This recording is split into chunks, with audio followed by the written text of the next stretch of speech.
जो आपका स्वागत है हमारे channel variety of exam pattern strategy academy पे, वेब्स एकेडमी पे। और ये आपका टेलीग्राम चैनल हमारा है वेब्स एकेडमी 24। तो आप जुड़िए इससे।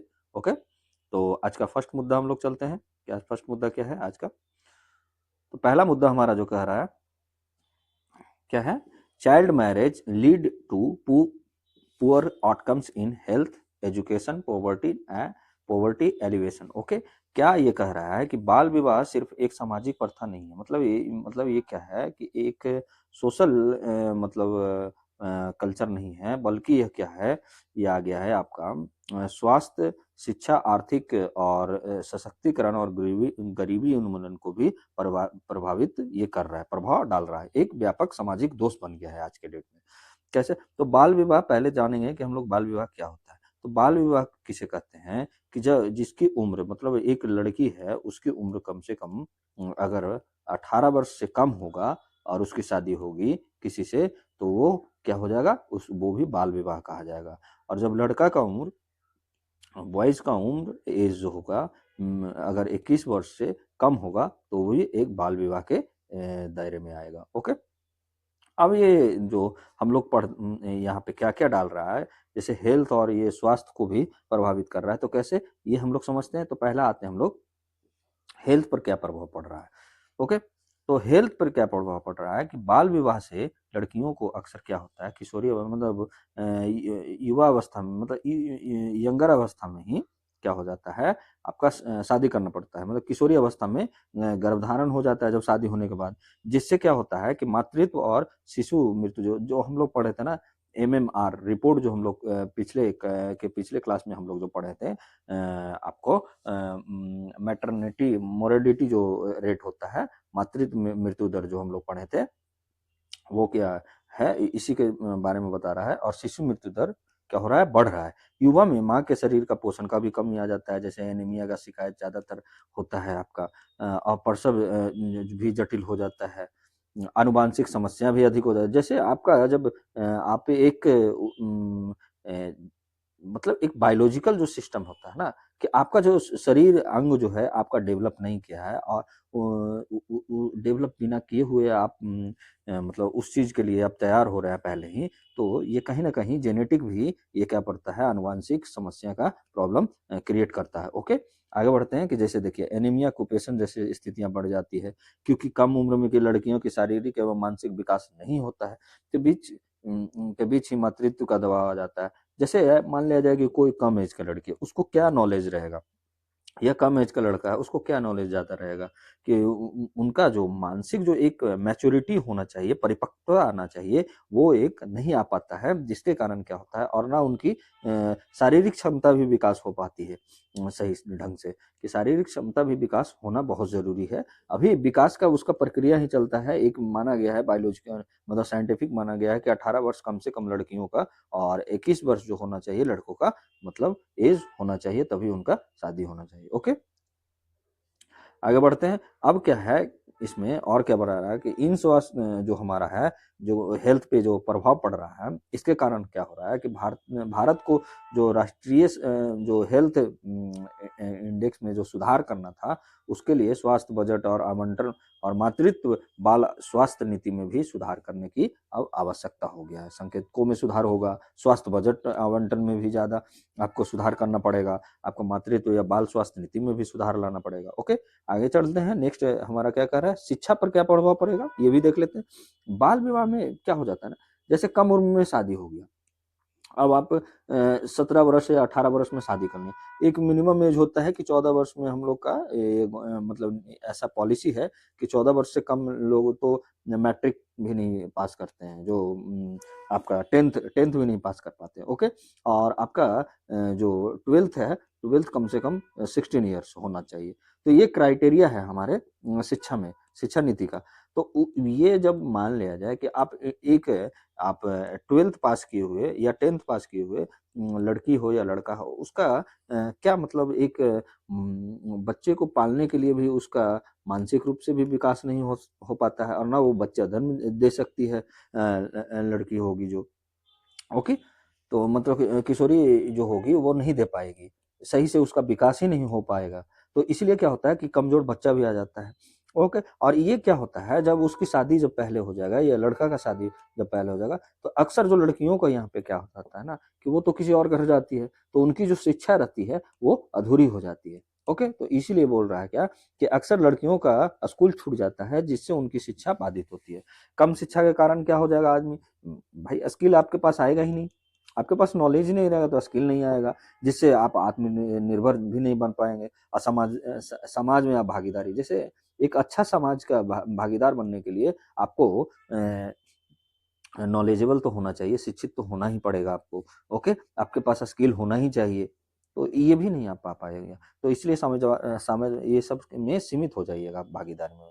शिक्षा में बाधाएं क्या लाती है, गरीबी लाती है और संसाधन की कमी और जो सुरक्षा चिंताएं और क्या है परिवहन समस्याओं से भी जुड़ी है, जिसे बाल विवाह के चक्र को चुनौती और भी मिलती है। ओके, आगे बढ़ते हैं हम लोग। थर्ड क्या हमारा कह रहा था कि यहाँ पे आपका पॉवर्टी एलिवेशन, मतलब गरीबी उन्मूलन पर क्या प्रभाव पड़ रहा है। क्या है कि गरीबी को खत्म करने पर क्या प्रभाव पड़ रहा है। जैसे बाल विवाह क्या होता है, गरीबी के चक्र को जन्म देता है। जैसे क्या होगा, शिक्षा और उसका स्किल का अभाव हो जाएगा उस समय, तो जिससे क्या होगा, उसका इनकम नहीं होगा।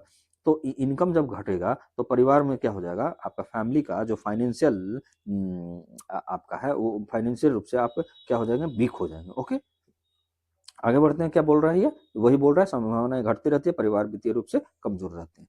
कम उम्र में जब विवाह होने से क्या होता है, परिवार में खर्चा भी वृद्धि हो जाता है। जैसे क्या हो गया कि अगर कोई कम उम्र में अगर विवाह हुआ तो उसका हेल्थ का भी इशू बढ़ता है, ठीक है, उसके बच्चे का देखभाल का भी इशू पड़ेगा। और क्या होता है, कम रोजगार आय से गरीबी भी बढ़ेगा।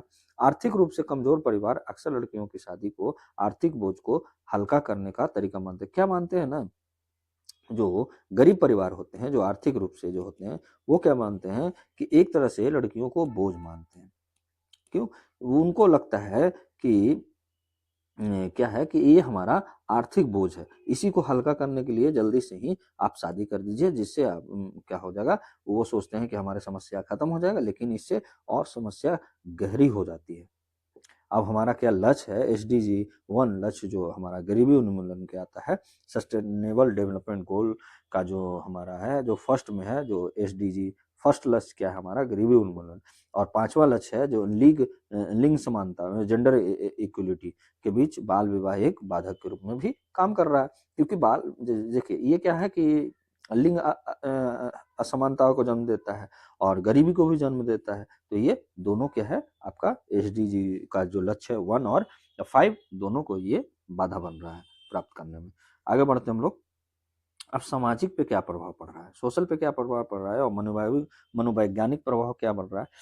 देखिए क्या हो जाता है, जब बाल विवाह हो जाता है ना, तो उस पे क्या हो जाता है, उसकी जो फ्रीडम रहता है या आपका जो डिसीजन मेकिंग पावर रहता है और मेंटल हेल्थ और सामाजिक समर्थन नेटवर्क क्या हो जाता है, कमजोर हो जाता है, क्योंकि वो अपने से खुद से नहीं ले पाता है, क्योंकि उसको एक उसी साँचा में फिर ढाल दिया जाता है। ठीक है, जल्दी से शादी हो गया, आप काम कीजिए, ये हमारे प्रथा चले आ रहे हैं, काम कीजिए, काम पे जाइए, आप बच्चा पैदा कीजिए, ये ज़्यादातर ऐसा आज सामाजिक परिवेश में पीछे से ही चलता आ रहा है। आपको मैं पूरे डिटेल में भी बाल विवाह के बारे में अभी मैं बता रहा हूँ। ओके, ये पढ़ने के बाद यह लिंग असमानता और महिला अप्रत्यक्षता को गहरा करता है, जिससे समाज में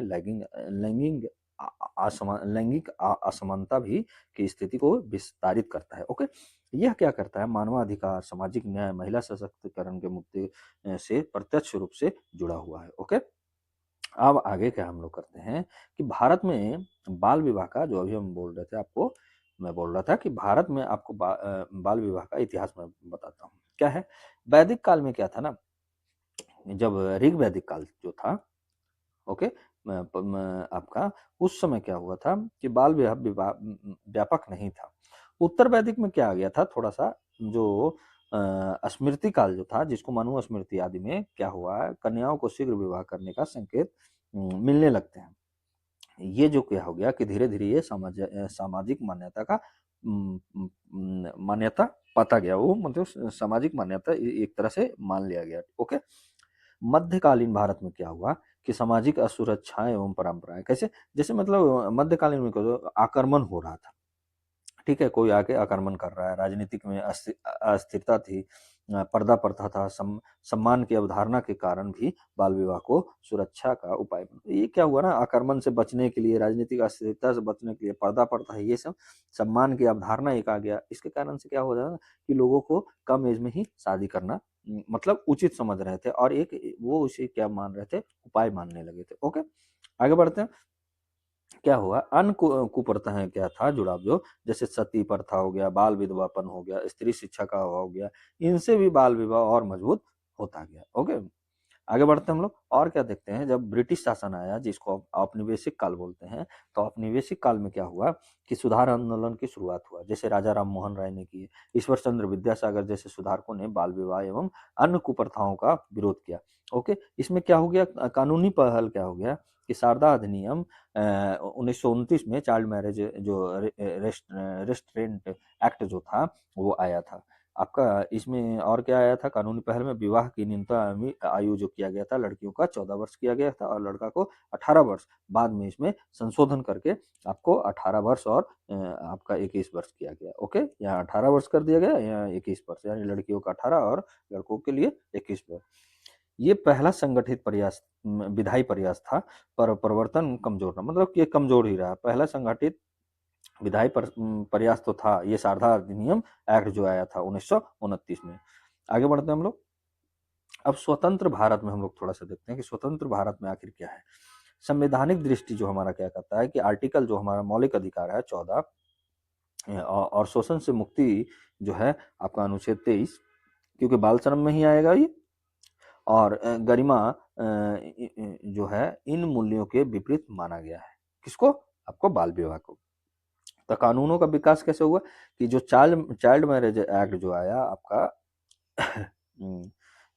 एक्ट जो में संशोधन हुआ 1978 में, जो हम आपको पीछे बता रहे थे कि लड़कियों का, गर्ल्स का 18 और बॉयज का 21 किया गया। ओके, अब एक और आया है provision of child marriage act जो 2006 में लाया गया। अब बाल विवाह को अपराध घोषित किया गया, इसमें रोकथाम किया गया, निरस्तीकरण और एवं दंड एवं संरक्षण की बात इसमें किया आएगा। किसमें आया, provision of child marriage act 2006 का जो एक्ट है उसमें। अब नीतियां थोड़ा सा क्या लाया गया है, नीति एवं योजना, जैसे बेटी बचाओ बेटी पढ़ाओ, समग्र शिक्षा अभियान आया, ICDS आया, पोषण अभियान आया, जिसमें क्या शिक्षा, स्वास्थ्य एवं पोषण के जो है के माध्यम से अप्रत्यक्ष क्या हो गया आपका से अप्रत्यक्ष नियंत्रण इसमें आएगा। ओके, अब आगे हम लोग बढ़ते हैं। आज का सेकंड मुद्दा जो हमारा रहेगा आपका एक बैलिस्टिक मिसाइल पे रहेगा, जो हमारा कौन सा है, K4 बैलिस्टिक मिसाइल। क्या है कि हाल ही में क्या हुआ है कि भारत ने K4 जो बैलिस्टिक मिसाइल का सफल परीक्षण किया है, जो समुद्र से लॉन्च होने वाली जो सबमरीन लॉन्च मिसाइल है। ओके, यह परीक्षण भारत की सामरिक और परमाणु क्षमताओं को और मजबूत करने के लिए रणनीतिक रूप से महत्वपूर्ण माना जा रहा है। अब यहाँ पे थोड़ा सा हम लोग पहले जानेंगे कि K4 मिसाइल जो है परीक्षण, ये क्या है। K4 एक प्रकार का क्या है, मिसाइल किस प्रकार का है, तो सबमरीन लॉन्च बैलिस्टिक मिसाइल है, जिसको SLBM कहा जाता है। रेंज इसका कितना है, तो ये हो गया 35,000 किलोमीटर हो गया आपका। ये उपयोग किसके लिए होगा, तो परमाणु और रणनीतिक हमले के लिए ये उपयोग किया जाएगा। इसका जो लॉन्च प्लेटफॉर्म है, जो परमाणु पावर वाली पनडुब्बी है, जो INS अरिघाट है, और ये क्या है, INS जो अरिहंत है ना, उसी का ये क्लास का ये आपका पनडुब्बी है, INS अरिघाट। तो आप लोग याद रखिएगा कि किस वर्ग का है ये, या किस क्लास का है, तो INS अरिहंत। इसको डेवलप कौन किया है, DRDO ने किया है। इसमें कैसा ईंधन जाएगा, तो सॉलिड ईंधन। ओके, आगे बढ़ते हैं। अब यहाँ पे आया है K4 बैलिस्टिक मिसाइल, इसका महत्व क्या रखता है हमारे लिए, तो परमाणु त्रिक जो है ना, न्यूक्लियर ट्राइड जो है, उसको क्या मजबूत बनाएगा। K4 क्या है, SLBM है, मतलब आपका सबमरीन जो है आपका बैलिस्टिक जो है आपका है क्या, हम लोग पढ़े थे यहाँ पे आपका सबमरीन लॉन्च बैलिस्टिक मिसाइल है। ओके, आगे बढ़ते हैं हम लोग को ये है जो भारत की समुद्र आधारित परमाणु क्षमता को क्या करेगा, सुदृढ़ करता है, और जैसे भूमि, वायु और समुद्र तीनों माध्यम से ये परमाणु प्रतिरोध सुनिश्चित करेगा। दूसरा क्या है कि विश्वसनीय द्वितीय प्रहार क्षमता, मतलब क्रेडिबल सेकंड स्ट्राइक को भी बढ़ाएगा। क्या करेगा कि परमाणु पनडुब्बियां छिपकर संचालन करती है, इसलिए पहले हमले के बाद भी मतलब क्या किया जाएगा, इसमें जवाबी हमला संभव होगा। पहले आप हमला कीजिए, उसके बाद भी मतलब एक होता है ना कि भारत कैसे पॉलिसी को अपनाता है कि नो फर्स्ट यूज, मतलब हम पहले कोई भी हमला नहीं करेंगे। तो इसमें जो बाद में जो जवाब देने वाला है ना, तो ये जो पनडुब्बी है के 4 बैलिस्टिक मिसाइल जो है वो हमारा इसमें नो फर्स्ट यूज में नीति में व्यवहारिक इसको मजबूती प्रदान करेगा भारत के लिए। ओके, कि मैं पहले आप हमला कर दीजिए, उसके बाद में हम जवाबी हमला कर सकते हैं, ये हमको मजबूत बनाता है। थर्ड में क्या हो गया हमारा कि रणनीतिक प्रतिरोध में वृद्धि क्या करेगा, मतलब डिटरेंस में क्या वृद्धि करेगा कि 35,000 तो किलोमीटर इसका रेंज है, जिससे क्या होगा कि एक कॉन्टिनेंट से दूसरे कॉन्टिनेंट तक भी हम ये दूरी अपना मतलब लक्ष्य को साध सकते हैं। ओके, और जिससे क्या होगा, क्षेत्रीय शक्ति संतुलन और राष्ट्रीय सुरक्षा को भी बल मिलेगा कि हम लोग यहीं से कहीं यहाँ पे भी हमला कर सकते हैं। ओके, तो अब फोर्थ में क्या हो कि नौसैनिक सामरिक क्षमता में उन्नयन। ओके, नौसैनिक सामरिक क्षमता में उन्नयन क्या है, अरिहंत क्लास का है, जो हम पीछे आपको बता रहा था मैंने क्या कि अरिहंत क्लास का जो अरिघाट जो है अरिहंत क्लास का है, पनडुब्बी की मारक क्षमता बढ़ती है। समुद्री डोमेन में भारत की रणनीतिक गहराई को भी ये बढ़ाएगी। आगे बढ़ते हैं हम लोग। ये पांचवा में क्या बनाता है कि भारत को क्या बनाएगा, आत्मनिर्भर या उन्नत तकनीक प्रदान करेगा।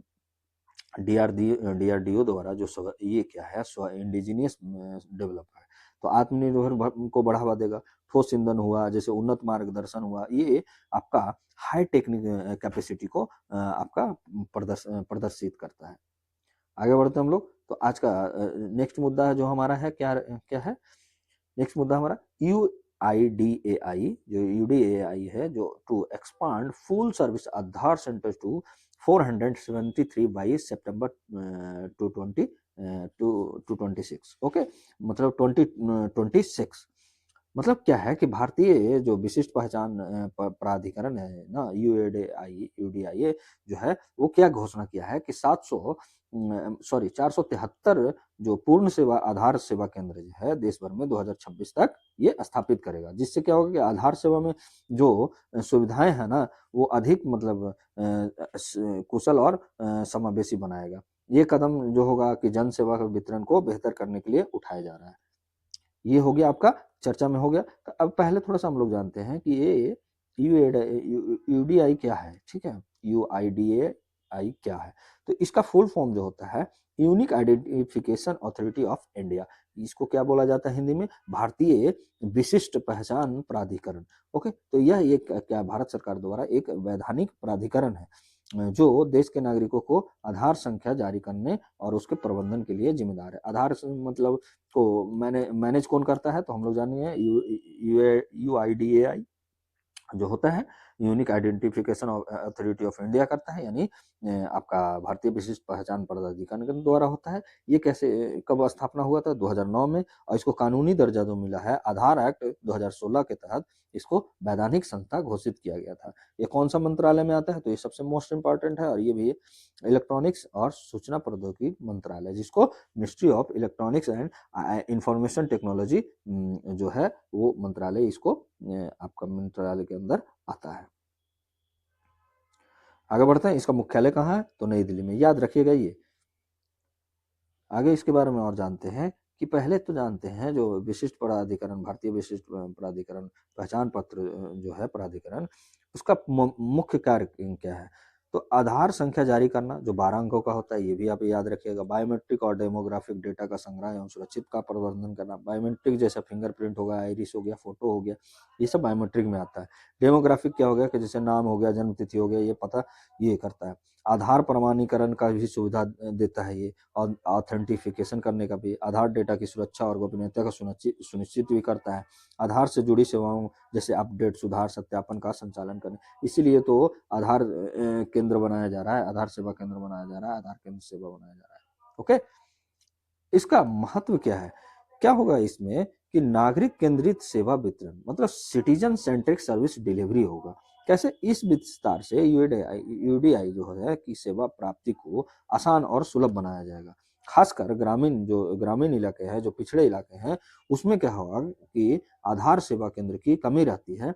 तो इससे क्या होगा कि लाभार्थियों के लिए गवर्नमेंट टू सिटीजन सेवाओं की पहुंच, मतलब गवर्नमेंट की जो सर्विस है ना, उससे सिटीजन तक के पहुंच में ये आपका पहुंच में मतलब अहम भूमिका, माने पहुंचने में मदद करेगा, अहम भूमिका निभाएगा। ओके, नेक्स्ट हम लोग चलते हैं कि क्या महत्व है डिजिटल पहचान और समावेशन, मतलब digital identification, identify and identity, sorry, digital पहचान और समावेशन, डिजिटल आइडेंटिटी एंड इंक्लूजन करेगा। कैसे? ये आधार भारत की डिजिटल पब्लिक इंफ्रास्ट्रक्चर का अहम हिस्सा है, क्योंकि आज आधार के बिना आप कुछ भी डिजिटल काम नहीं कर सकते हैं। ओके, जैसे हो गया बैंकिंग, हो गया सब्सिडी, हो गया पैन आधार लिंकिंग, हो गया सरकारी योजना के लिए जरूरी, ये सब को बहुत जरूरी है। आधार सेवा केंद्र जो होता है, जिसका विस्तार डेटा अपडेट सत्यापन में आसानी लाएगा। ये क्यों विस्तार किया जाता है? अपडेट करना इनके लिए आसानी होगा, पहचान संबंधित प्रशासन को और मजबूत करेगा, और समावेशन में भी यह अहम भूमिका निभाएगा। थर्ड में हमारा क्या है कि शासन में जवाबदेही और पारदर्शिता को भी बढ़ावा देगा, क्योंकि यूआईडीएआई द्वारा क्या होगा, 40 जो भी केंद्र है सीधे सरकार की निगरानी में काम करेगा, जिससे क्या होगा कि निजी जो प्राइवेट एजेंसी पर निर्भरता पहले रहता था वो कम हो जाएगा, और इससे क्या होगा कि जो सर्विस जो फी लिया जाता था वो भी कम हो जाएगा। ओवर चार्जिंग लोग करते थे कि नहीं आप ये दीजिए, हम आपको सुधार कर देंगे, आप इतना पैसा लगेगा, आपको इतना भाग दौड़ करना पड़ेगा, उससे अच्छा है कि हमें पैसा दीजिए। भ्रष्टाचार जैसे बहुत सारी समस्याएं थे। इससे क्या होगा, सरकारी तंत्र में भी ट्रांसपेरेंसी बढ़ेगी। अब क्या होगा, फोर्थ में क्या होगा, डिजिटलीकरण आएगा और ऑफलाइन ऑनलाइन संतुलन होगा। क्या होता है कि भले ही आधार अपडेट अब ऑनलाइन सुविधा हो, जैसे ई आधार द्वारा भी आपका हो रहा है, क्यूआर आधारित भी सत्यापन ले जा रहा है, लेकिन क्या होता है कि फिर भी जो फिजिकल सेवा, मतलब भौतिक सेवा केंद्र की जरूरत बनी रहती है। खासकर क्या होता है कि जब बायोमेट्रिक आप लेने जाइएगा, आप आंखों का पहचान, मतलब जैसे अंगूठा का लीजिएगा या हाथों का जो लिया जाता है, या आप आइरिस का आंखों का लीजिएगा, इसको अपडेट करने के लिए ना, और ग्रामीण उपयोगकर्ता के लिए ये जरूरी है, किसका? आधार सेवा केंद्र का विस्तार करना। इससे क्या होगा कि ऑनलाइन और ऑफलाइन दोनों का संतुलन भी बना रहेगा। आधार इतना महत्वपूर्ण क्यों है? तो इसमें बताया गया है कि सरकारी योजना को लक्षित लाभ वितरण जो होता है, डायरेक्ट बेनिफिट ट्रांसफर होता है, उसके लिए जरूरी है। बैंक खाता के लिए जरूरी है, मोबाइल के लिए जरूरी है, पैन आदि पहचान सत्यापन के लिए जरूरी है। भारत की डिजिटल पब्लिक इंफ्रास्ट्रक्चर का आधार है ये आधार। ओके, ये देखिए कितना अच्छा वर्ड है। भारत की डिजिटल पब्लिक इंफ्रास्ट्रक्चर का आधार है आधार। आगे बढ़ते हैं हम लोग। अब नेक्स्ट मुद्दा पे हम लोग चलते हैं कि invasive mosquito species threaten India to 2030 malaria elimination goal. 2030 तक जो हमारा मलेरिया को पूरी तरह से खत्म करने का लक्ष्य है, उसमें क्या है कि इन्वेजिव जो मस्कीटो है, जो विदेशी जिसको बोलते हैं, या प्रवासी जो मच्छर है की प्रजाति है, वो खतरा बना हुआ है। किसमें? जो 2030 तक हमारा जो मलेरिया का उन्मूलन लक्ष्य का जो है उसमें खतरा डाल रहा है। क्या होता है ये आपका इन्वेजिव स्पीसीज, यानी आक्रामक या अतिक्रमणकारी प्रजाति। क्या होता है इन्वेजिव स्पीसीज? वैसे विदेशी या नॉन नेटिव यहाँ का जो उस जगह का ना रह के कहीं और से जो आया हुआ है, उसी को कहा जाता है इन्वेजिव स्पीसीज, जो किसी नए परिस्थिति तंत्र में प्रवेश कर तेजी से फैलता है और स्थानीय जैव विविधता, मानव स्वास्थ्य या अर्थव्यवस्था को नुकसान पहुंचाता है, उसी को कहा जाता है इन्वेजिव स्पीसीज। इसकी मुख्य विशेषता क्या क्या रहता है इसमें जानते हैं? मतलब आपका रैपिडली रिप्रोडक्शन का मतलब इसमें क्या है, एक विशेषता पाया जाता है, अनुकूलन क्षमता होती है इसमें। और क्या होता है कि स्थानीय प्रजातियों से प्रतिस्पर्धा कर उन्हें मतलब क्या कर देते हैं, खत्म उनके जगह ये ले लेता है। कौन? Invasive species. प्राकृतिक जो होता है शत्रुओं का अभाव होता है, मतलब ये प्रकृति जो है ना, इसको प्राकृतिक रूप से खत्म नहीं किया जा सकता है नई जगह पर। परिस्थितिकी संतुलन का जो बिगाड़ देता है, परिस्थितिकी संतुलन में इम्बैलेंस कर देता है। भारत में इसका क्या उदाहरण है, एक होता है लताना कैमारा, ओके, ये जंगलों में देसी वनस्पतियों का दमन कर देता है। जो जंगल में जो देसी वनस्पति रहते हैं उसका ये खात्मा कर देगा। एक होता है जिसको कांग्रेस घास बोला जाता है, पार्थेनियम, जिसको पार्थेनियम, इसको कांग्रेस घास भी बोला जाता है, कृषि एवं मानव स्वास्थ्य पर प्रभाव डालता है। अफ्रीकन कैटफिश होता है जो देश की मछलियों के लिए खतरा होता है। एनाफिलीज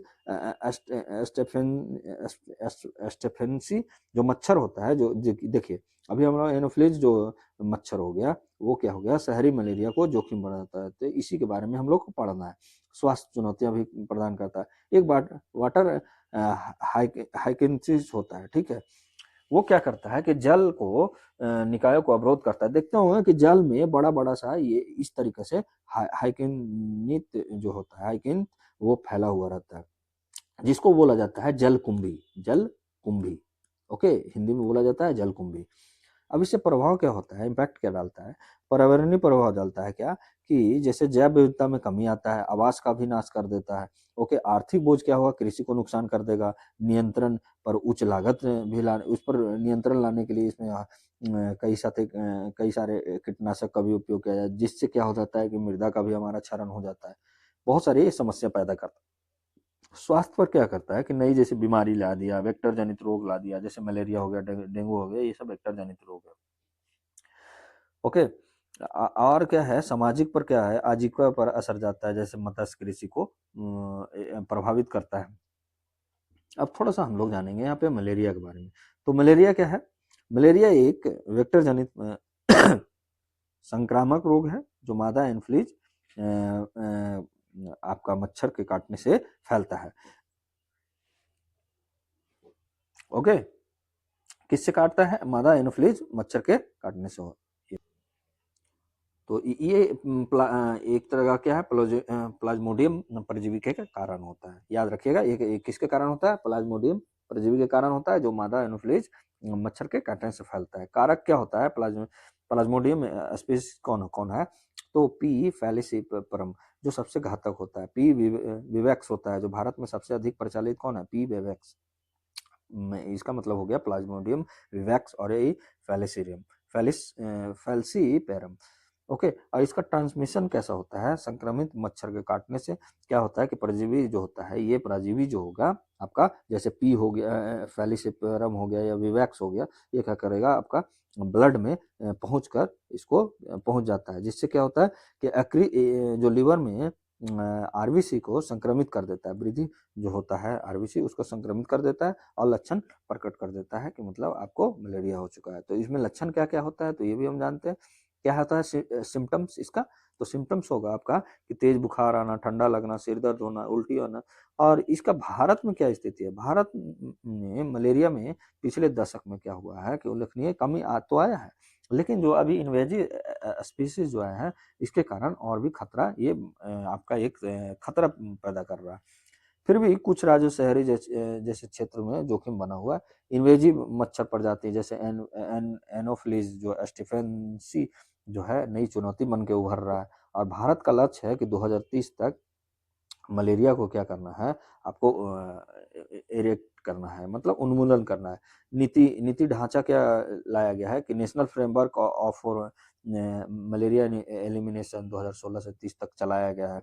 नेशनल स्ट्रेटेजिक प्लान 2023 से 27 तक चलाया जाएगा, ओके, इसके लिए ये लाया। अब यहाँ पे हमारे लिए क्या है कि थोड़ा सा अंतर्राष्ट्रीय सहयोग का भी आवश्यकता जरूरी है। क्यों, देखिए इसमें क्या है कि मलेरिया उन्मूलन केवल भारत का ही समस्या नहीं है, यह एक क्षेत्रीय स्तर पर समन्वय और डाटा जो साझाकरण का और शोध आधारित रणनीति पर निर्भर करता है। भारत ने 2030 तक मलेरिया उन्मूलन का लक्ष्य रखा है। हाल ये आपका क्वेश्चन मैंने लाया है, मैं आपके लिए क्वेश्चन लाया हूँ कि क्या है, भारत, देखिए क्वेश्चन पढ़ते हैं कि भारत ने 2030 तक मलेरिया उन्मूलन का लक्ष्य रखा है, ओके। हाल के वर्ष में इन्वेजिव मच्छर प्रजातियों के प्रसार ने इस लक्ष्य के समक्ष नई चुनौतियां खड़ी कर दी है। चर्चा कीजिए, समाधान भी सुझाइए। अब देखिए हम आपके लिए मैं क्या कर दिया हूँ कि मैंने आगे की राह के मतलब समाधान जो है आपको बताया हूँ, तो इसको आप थोड़ा-सा डिटेल में आप लिखिएगा। इसके बारे में भी थोड़ा-सा डिटेल में आप लिखते चलिएगा। हल्का थोड़ा-थोड़ा इसमें मतलब कुछ-कुछ लाइन जैसे आप डाल दीजिएगा। आपका मतलब जो आंसर होगा ना, एक इफ़ेक्टिव हो जाएगा। बहुत ही अच्छा लगेगा। तो क्या है कि समाधान क्या है कि शहरी विशेष वेक्टर कंट्रोल रणनीति अपनाना चाहिए। अर्ली डिटेक्शन सर्विलांस मतलब मैं पहले ही उसको पहचान कर लेना चाहिए, उसकी निगरानी बनाना चाहिए ऐसा। आपका पर्यावरण जो प्रबंधन जैसे जल निकासी, कचरा प्रबंधन पर ध्यान देना चाहिए। अंतर विभागीय समन्वय के जैसे स्वास्थ्य शहरी निकाय जो है उसमें विभागीय समन्वय की आवश्यकता है। जन जागरूकता फैलाना चाहिए, व्यवहार परिवर्तन करना चाहिए। जैसे क्या है ना इसमें और क्या लिखेगा कि जागरूकता कार्यक्रम चलाना चाहिए गाँव-गाँव या जाके शहरों में बैनर के तले या कुछ भी जो आप बता सकते हैं। अनुसंधान एवं अंतर्राष्ट्रीय सहयोग भी करने की आवश्यकता है। तो ये आज हमारा आज का द हिंदू का मुद्दा खत्म हुआ। तो आपको कैसा लगा? आप हमारे कमेंट बॉक्स में जाके आप बता सकते हैं। आप अपनी माँगों को भी आप बता सकते हैं। तो हमारा चैनल जो है variety of exam patterns with strategy academy जो वेब्स एकेडमी है आपका और वेब्स एकेडमी 24 जो हमारा टेलीग्राम चैनल है। तो प्लीज़ जाके आप हमारे चैनल को शेयर कीजिए और सब्सक्राइब कीजिए और लाइक कीजिए और कमेंट कीजिए और हमारे टेलीग्राम चैनल को भी आप ज्वाइन कीजिए। तो मिलते हैं और हमारा जो अभी एमसीक्यू का बैच जो आएगा आपको 5 बजे से 5 से 6 बजे के बीच में मिलता है डेली। जो आज भी मतलब अभी पॉलिटी का चल रहा है, तो हमारा पॉलिटी का टॉपिक वाइज़ जो चल रहा है एमसीक्यू उसे भी आप जाके देख सकते हैं। 2 क्लासेस का हो गया है और पहले भी मैंने एमसीक्यू का टॉपिक करवा चुका हूँ, जो आपको बिहार का जो भी एग्ज़ाम आने वाला है, वो भी आपके लिए बेनिफिट होगा, कोई भी एग्ज़ाम के लिए आपका बेनिफिट होगा। प्लस में आपका ये यूपी के लिए और झारखंड के लिए, ये तीनों स्टेट के लिए बहुत ही उपयोगी होगा और आपके लिए एनसीईआरटी का भी बैच जो है, रात को 9 बजे आपको 6 टू 12 अभी चलाया जा रहा है ज्योग्राफ़ी का। वो भी क्या है, आपका टॉपिक वाइज़ है। आपको बहुत ही अच्छे से समझाया जा रहा है और भी लोग जुड़े हैं, आप भी जुड़िए और हमारा सहयोग कीजिए। Thank you, bye bye.